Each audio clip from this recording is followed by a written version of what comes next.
Welcome. This is Ralph Bivins with the Ralph Bivins Project. We're here today to talk about a field that's changing rapidly. Apartments. Everybody knows about them. Everybody's lived in them. But today's apartments are not, your grandpa's apartments. And we're lucky today to have with us Kate Good of Hunington Properties. Kate is the principal in charge of the Huntington Residential Division. She knows a lot about apartments. She knows a lot of what's going. She knows everybody in the industry, and so welcome, Kate. Thank you, Ralph. I'm an avid listener of the Ralph Bivins Project and an avid reader of of your report. I enjoy when they hit my mailbox. Great. Well, thank you for that. I want to start off with an easy question today. What is the most surprising or trend that you're seeing in the apartment industry right now? We're coming out of COVID. What's the most surprising trend that's popped up on your radar screen? Well, I think one of the most surprising things to me really kind of all comes into, one topic, and that is quality of life. And how do we define our quality of life today, both post-pandemic and either pre-pandemic? What changed in our worlds, and what are we carrying forward? And I'm seeing a lot of discussion right now about the size of apartments have gotten larger. And when I dug into the report, I see that is a number that is derived from looking at the size of apartments from over the past half to full decade. So it's not really a change because of the pandemic, but it's probably something that people are thankful of because, post-pandemic or during the pandemic, they needed to set up a home office or just have more space and the space that they were spending more time in. So that is a quality of life issue. I feel like we're going through a bit of another renaissance, a change where we're redefining home and what we need in our home. And so there's a lot of trends that are really showing themselves very strongly right now. And how do we define that quality of life? When I first started leasing apartments back in 1989, so I've been at this for a while, somebody who has become a very good friend of mine, one of the best operators in the business, is Jennifer Nevitt. She's based out of Philadelphia now. And we had a lot of talk about what quality of life meant to a renter early in my career. And back then it was, how close are you to the Starbucks? How close are you to Blockbuster Video? How close is the grocery store? Yeah. But all of those things exist now, but they're different. So it's not how close you are to the grocery store, but what is the access for my Instacart to come into the building or my Grubhub to get my meal to me? Am I able to stream TV and get my Netflix because that's the new Blockbuster Video? So the quality of life issues are still there, but it's really how we're rolling them out today. Starbucks is still important, but renters really want a neighborhood where they can walk to that Starbucks and not have to, get in their car. So there's a lot of things changing, I think, that really define what that quality of life is. And that would be the trend that I'm spotting and probably the most impacted by. Right. And then you were thinking about, there's things I know that when you're speaking about Starbucks and stuff, and also I've heard about, I've seen FedEx delivery, Amazon. Everybody's getting their stuff through Amazon now. In so many apartments, what do we do with all these deliveries? Where do we put them? How do they maintain security for them? And I don't know. It's a big problem. I think people have had to adapt to that. Yeah. It seems each time we build an apartment community, we're trying something new when it comes to packages because the last apartment community is struggling with an issue. And so we try to solve that with the new one that we build. And we don't get it right. So, but we improve every time. We haven't found the solution. We haven't found the best way to handle packages. But yeah, I would put that on the top 10 quality of life issues right now. And so we pay very close attention to it. We talk to our on-site teams to find out what works for them, where are their pain points, and certainly where are the pain points of the resident as well, because, we've got to solve it for them. So every time we build, every time we're in the design phase, which we're in the design phase right now for a lot of apartment communities, or a lot for me, for my pipeline. That is something that we spend a lot of time talking about. But I know in my head, in 2 years when we open, it probably won't be enough to say we've solved the problem. Well, I think another thing I've seen is the garden style 2-story is not as prevalent. I mean, the land's more expensive, so the developer has to build a taller, bigger building to make it financially feasible. And so you're living in a 5-story project now. Mm-hmm. You need elevator, or you had to arrange parking or whatever. Mm-hmm. Doesn't that cause some problems or challenges with taller buildings? Yeah, Ralph, in our portfolio, we really have 3 types of product. We have our traditional 3-story garden walk-up, and we're finding that the 3rd floor apartments are very difficult to rent. We would not build a 2-story product. We haven't found a place where that economically makes sense, and we desire to build in that market. I find that the cheapest apartment is typically the top floor apartment, and we're doing things now to incentivize people to live on that top floor apartment. In fact, we're even exploring larger, longer buildings and putting elevators in those buildings so that it makes that 3rd floor more attractive. What does that look like? Can we afford to do that? Does that solve the problem? And then we also have a 4 or 5-story wrap apartment. And that's more of a guard density product.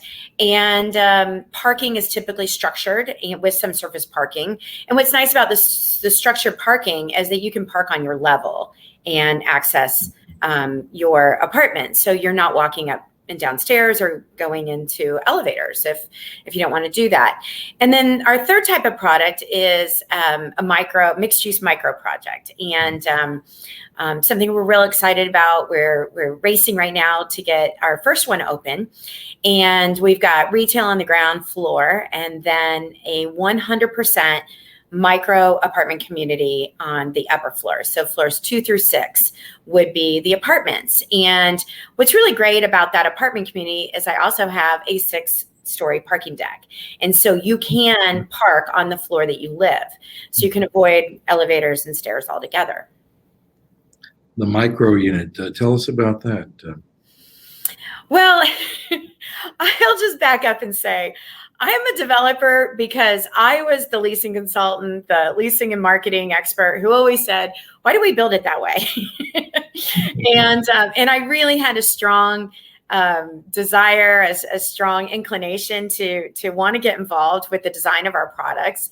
And I did it for a long time with various developers around the country. I always called myself the developer's best friend because I could tell you what people were going to rent, what they wanted in their apartment community. But to really now sit in the chair of the developer and see the entire project, the capital stack, the economics of it, what can we afford to build? What does that look like? And getting all those amenities and bells and whistles into the apartment community that me as a leasing and marketing professional always wanted, really understanding the other side of it, the challenges. But the one thing I know for sure is that the smallest apartment was always the first to sell. So in every lease up that I've done, you give me that smallest apartment and it was the first to lease up. And so for us, the smallest apartment was, around 600 square feet. And that's a very efficient apartment. It gives you everything that you want. It gives you the feel of a 1-bedroom. We put the door on there. But what would happen if we took away the hallway, if we took away, some of that square footage? Is it still functional? Can somebody still get all the furniture that they needed and have, the type of apartment that they wanted? It's certainly in other cities, studios, efficiencies, micros, whatever you want to call them. It's all kind of an interchangeable name. We picked micro because it was trendy, but we're finding when we talk to renters, a micro scares them a little bit, but a studio makes sense. So, understanding the vocabulary that appeals to the renter is something we've been learning along the way. But certainly in other markets outside of Houston, Texas, these types of apartments are extremely popular. And so we said, well, why not? So my business partner, Sandy Aaron, is really kind of genius at finding great land. And he ran across a great site in the Washington Heights corridor in Houston. And he just knew this land was too good to pass up. It just come on the market. I'm not even sure if the sign was in the ground yet. That's how good he is at finding it. And he knew. Been around, and he knows his business. Yeah, that's what he does. He gets on the road and looks. And our business, we made a name for ourselves in retail, and it's certainly something that Sandy has done very well over the years, and just knew it would be a great retail site. But for the cost of the land, he came to me and he said, can we put apartments on it too? And I said, I'd love to do a mixed use development. It's the right location for it. And but my feeling is that we should try to go all micro. It hadn't been done in Houston. And so then we sat down with our architect, Sanford Steinberg, and we talked about, what does that apartment look like if we scale it down and we maximize storage and we place all the furniture that's needed, but we try to keep it, under 500 square feet. How small can we go? And can we get enough rentable square footage on the site to make the numbers work? So I went to the apartment community next door, and I talked to them about what they were just going through their lease up. And I talked to them about their apartments. And leasing consultant, when I asked, what would you do different if you built this apartment community? That's my favorite question to ask every leasing consultant on the planet. What would you do? He said to me, I would have built all studios. We have a waiting list for them, and we sold out of them in a matter of weeks. So I knew my hunch had a chance of being successful. And so we moved through the development process, and we liked how it turned out on paper. And we liked talking to our focus groups and our renters and asking them, would this be something you'd be interested in? And there were a lot of reasons why they were. Is this, I think the working title of that project was called Interpose. Is that still the name of it? Yes, our brand name is the Vic, VIC. So we will call it the Vic at the Interpose. And we picked Interpose because we're between two one-way streets that are pretty prominent in Houston, Shepherd and Durham. Shepherd and Durham, and I think I've driven by the site myself. It's like a block north of Washington Avenue. Yes.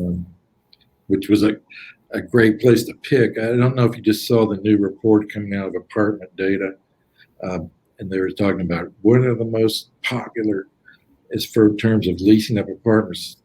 The very number one site for leasing apartments absorption was the Heights Washington Avenue corridor. So you picked a great site, the number one. Yay!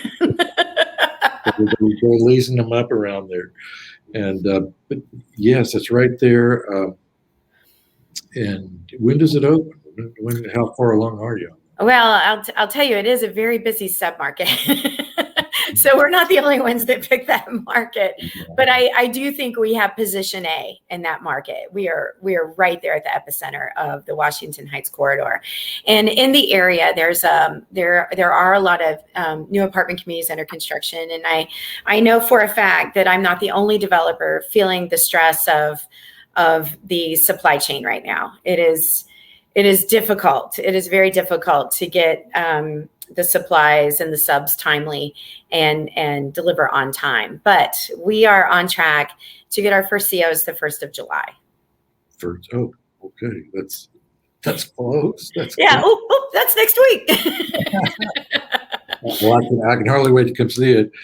I was there when this was announced, before the pandemic at the IBS, the National Home Builders Show, in Las Vegas. There's 60,000, 100,000. There's a huge convention, and Mr. Steinberg, your architect, was, and I think you were there too, giving a presentation on this, the micro units, and I thought That's interesting. It's happening here in Houston. I want to see Yeah. it. Yeah. Come on. Yeah. I remember that presentation, and I remember standing on stage thinking, wow, I hope I get it right. But I can tell you that my biggest fear was how small can we go? I knew that a 500 square foot apartment would rent. I had a hunch that, probably between 450, 500. But what happens when you get south of 450?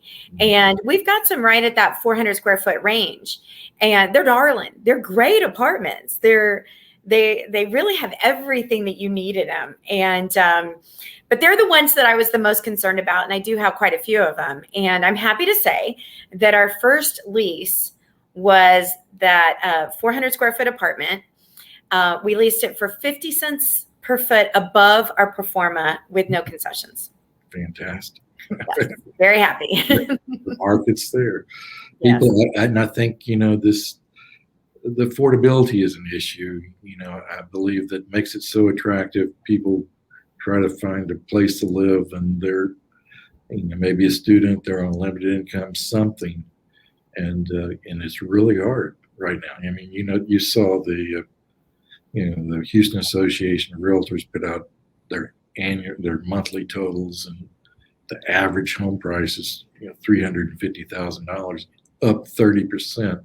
Yeah. From May of last year. Yeah. It's just getting really expensive, and that seems to drive what's going on with the multifamily market. Yeah, a lot of people have commented on just the roaring home market, and that has to be impacting multifamily. And of course, we watch that. And in Class A apartments, our number one reason for move out is usually buying a home. So we're watching that. But with the escalation of home prices right now, and just the competition to get that home that you want, it's really impacting that first-time home buyer. And that first-time home buyer is sitting probably in an apartment right now or in a rental house. And so they're not winning the contest for an apartment or for a new home all the time. And so we've had quite a few people. We have a lease up out in Baytown. It just stabilized. So we're coming up on renewals from the people that we leased to last year. And a lot of people last year, we had a good feeling that they wanted to buy a home, but early in the pandemic, they weren't really sure what was going to happen. Should I hang on to that cash? Should I get into a home? What should I do? I'm going to rent. I'm going to stay put for a year and then decide, make sure my job is solid, make sure that, the country is recovering. And so now when we talk to those renewals, we are hearing things such as, I put my apartment on notice, and I need to take that notice back because the house fell through. So we've heard that quite a few times, or they put their apartment on notice, and they went out into the huge home market and found that it wasn't as big as they thought it was, and that the selection is very narrow and hard to close. I'm sure right now the stress level that's devoted to housing and just the marketplace is over the top. People are waiting on their houses to be finished. They bought a home. They thought, oh, surely it'll be ready by October. not really.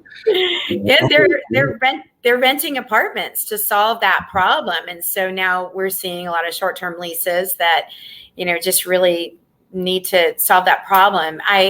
We at the beginning of this year, when we were still just waiting for that recovery to take hold, I think you said March 1st was our recovery point, our lowest point, and we'd start seeing things recover after that. Well, January, we were still a little concerned, and we did have quite a few renters come to us wanting a short-term lease, and I rolled the dice, and I said, we'll take it. Because I had a feeling the home would not be done on time. And so those people that only wanted a 6-month lease are now extending. So yay. It worked. Anyway, that I think you're right. I've seen, the first all micro or all studio, as you may be calling them, project going on in Houston. It's pretty interesting. I think it addresses the market. Everybody's getting bigger, larger, and And I understand that. I mean, right now, people, especially when they're moving into a home, with all this work from home stuff, and you have to have a place where you can work and get on a webinar or do a Zoom call with your boss or your department or whatever. That's just a whole new need for people. Yeah, I can't solve the affordable housing problem. That's huge. And it really will take our country years of effort, and we've been trying to for a long time. I can't personally solve it.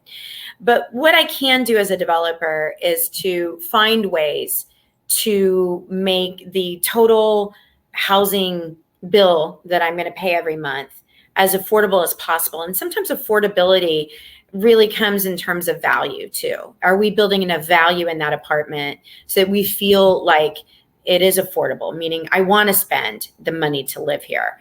And so, when apartments get larger and we look at everything on a per square foot basis, we've got to charge more money for a larger apartment and cost more to build.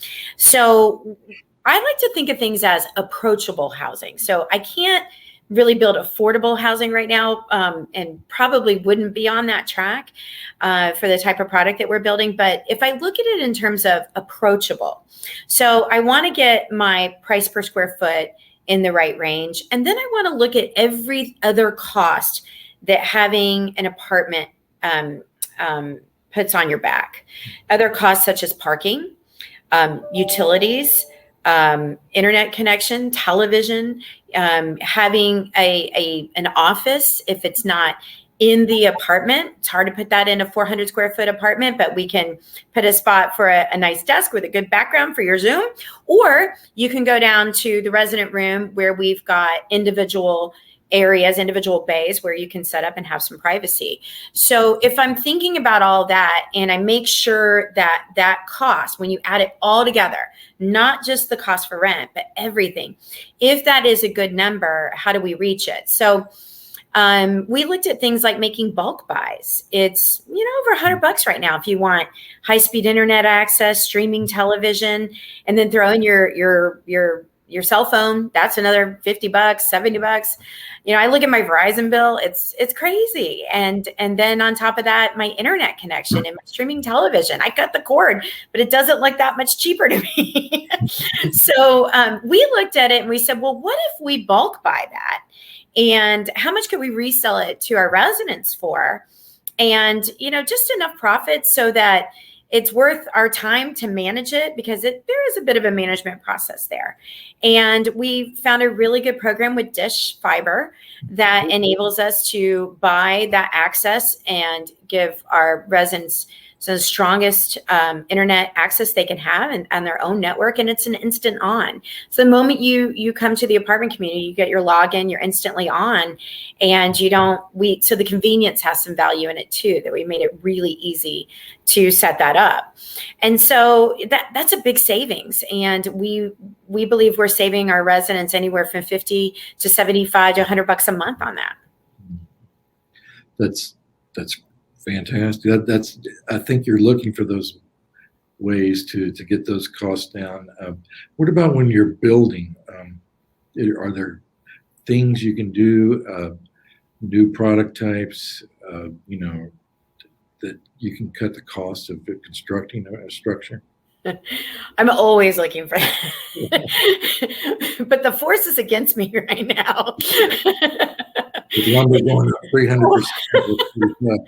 It is. But I think really it's making the choice. Is that something that's going to get me a lease? Is that something that is going to ensure that renewal? Or if it's not in there, it wasn't important on the leasing side, but if it's not in there, is it a reason why somebody would move out? Because now they realize they needed it and they go to another apartment community. So I think when we value engineer, we look at that. And my team will constantly hear me say, it doesn't impact leasing. We can get rid of it. Or it doesn't impact leasing. I want it because it's a checkbox, on that leasing checklist, but I don't have to bling it out, like maybe my competitor did. So I think putting money in the right places is very important. It has to be very show and tell for the leasing consultant and visible for the resident. But if it doesn't make an impact, we're not going to spend a lot of money there. But we're always looking at our big dollar items, appliances, our flooring, how do we dress the windows? What are we doing for soundproofing? How are we handling the hallways? How fast does that elevator need to be? All those kinds of things. And just making sure that we're making really good decisions. And honestly, right now, Ralph, it is to the penny to make good decisions because there's costs that I can't control, like lumber and steel and concrete. What are you thinking about the vinyl flooring that they've really improved the look of to make it look like wood planks and things? What's your opinion on that? I love it, and I love the durability that. I go back to an apartment community that we built in 2014, and they haven't replaced a single floor there. It's amazing, and it still looks great. Or are you the Vargos? Is that? Yeah, Vargos on the Lake. Yeah, and even apartments there that had some water damage from Hurricane Harvey, we didn't have to change the floor. It was amazing. It was very durable, and so, but we would have had to change out that carpet, So I love it. I think what we are always trying to get right there is just really the color, the tone of the apartment. What do renters want today? What kind of look are they going for? And so making a good decision there that it is a trendy neutral.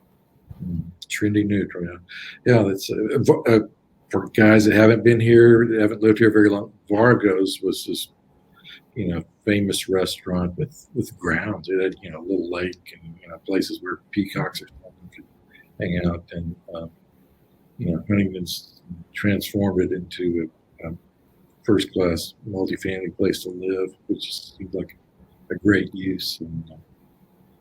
But I believe that you've sold that now. Some investors came along and bought that from you. Yes, we're very happy to sell Vargos on the Lake for ourselves, for our investors. But it was hard to let go of. It's a gorgeous apartment community, right at the front door of Piney Point. Great location, and just very picturesque. People loved living there, and we certainly loved building it and managing it. What else you got in the pipeline? Can you tell us about anything else new coming down? Well, we're certainly following the suburban trend right now, the strength of the suburbs. And we've got a couple projects that we're working on right now in the suburbs and in master plan communities. And they're looking great as far as our economics and where rents are going right now. We're very happy to see rent growth in those markets and a lot of interest from the investment community in those markets. So we'll continue on that track, and that would be our 3-story walk-up. We are also getting ready to break ground on our apartment community in the Energy Corridor and the West Houston Medical Center. And that's one that we've had that land for a while. We always knew it was a great site, but we had to take a pause during the oil recession and then wait for the market to come back. And we think we're there now, and there's definitely demand for that product. So I'm very excited to get that built. It's been a goal of ours to build throughout Texas. We didn't just want to build apartments in Texas. So I'm actually in Dallas today visiting a couple sites that we feel really great about, and we'll be able to announce before year's end. Okay, that's great. What do you think about Austin? Well, I love Austin. I think that when you talk about quality of life, people certainly love to live there, and but it's difficult to develop there. And there's certainly a lot of developers like me who want to be there. We've got a site that we're incubating right now. We feel that it would be a great addition to the market. It's a suburban site. Would I love to come into Austin and build a mixed-use micro project? Absolutely.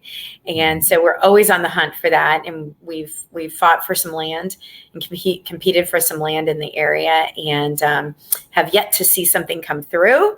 But we're very positive that the market needs us, and we'd like to come and build there. What do you think about San Antonio? I like San Antonio a lot. We did take a close look at an opportunity for mixed use micro there, and didn't see the same economics that we would see in other areas. You've got to have walkable neighborhoods. You've got to have if you're living in 450 square feet, you're going to want to get out more. And, getting out doesn't mean getting in your car all the time. And so being able to walk or hop on a scooter and go to a nearby restaurant, I think that's really important. Certainly for Gen Z, they don't necessarily want to live in the suburbs. They want to live where they spend their weekends, where they go for entertainment. And so for Houston, that's the Washington corridor. And so to be steps away from that, or steps in it, I should say, is just amazing. They don't have to take an Uber, and they can walk there. And if they're going to have a couple cocktails, they're going to be a lot safer getting home. And so, we're just thrilled to offer approachable housing in that area. San Antonio, we looked at the market, and there are some pockets that might have that walkability factor, but it just really wasn't screaming micro apartment. I feel better about some suburban opportunities for garden style apartments there. Speaking of the micro mixed use interposed right off of Washington Avenue, I believe you told me there was like 20,000 or 25,000 square feet of ground floor retail in that building. Mm-hmm. How's the leasing going for that? Does that come second? The apartments are finished and then the retail comes, or tell me about that ground floor retail. Well, we really had hoped to have it leased out before we ever opened, but then the pandemic hit. And, one of the hardest sectors hit in the pandemic was retail, and certainly the type of retail that are our customers. However, it's recovering. It's recovering very quickly. So we had that factor. And then we also have the factor that the fences have been up all around this project. And so if you're in the market and you're driving past, you may not know there's retail there because it looks like an apartment site until we take down those fences. So just in the past 2 weeks, we've gotten the sidewalks in. We're starting to landscape and finish off the retail level, and the interest is definitely growing. However, during the pandemic, our amazing retail team was able to lease 2 of the 3 key corners. And so the 4th corner I've got from my leasing office, but 2 of the 3 key corners are leased, and they're starting their build out. So we're very excited about that. And then one of their space in the middle has been leased as well. And we've got a lot of interest. So I'm not worried about it at all because my retail team's not worried about it. They feel like they've got a lot of interest, and it's just really great to say to an operator, above you will be 168 apartments full of people who probably want to get out of their living room / bedroom for a couple hours a day and come down and enjoy a cup of coffee or get a really great lunch. So I think the apartments are a big advantage for us having retail in that area. Well, everybody be watching that. It's the first all micro, all studio, the first 100%. I believe you told me it's 168 units. That's a lot right there on. So it's going to be great. It's a real test market to see how this does, and I think there'll be other people coming along and copying you. Yeah, that's why we're trying to find our next locations, because we know we're going to be successful, but as soon as we prove that success, we do think some others will follow. Oh yeah. By the way, in reading your bio in the intro, the most amazing thing is, she said she started, a few years ago in leasing apartments for, Trammell Crow, one of the biggest developers in the world. And your first month, you did something like at least 100 apartments. in 1 month. That's amazing. That's now immediately they said this is a rising star. So Well, the truth is, Ralph, I actually got in trouble for doing that.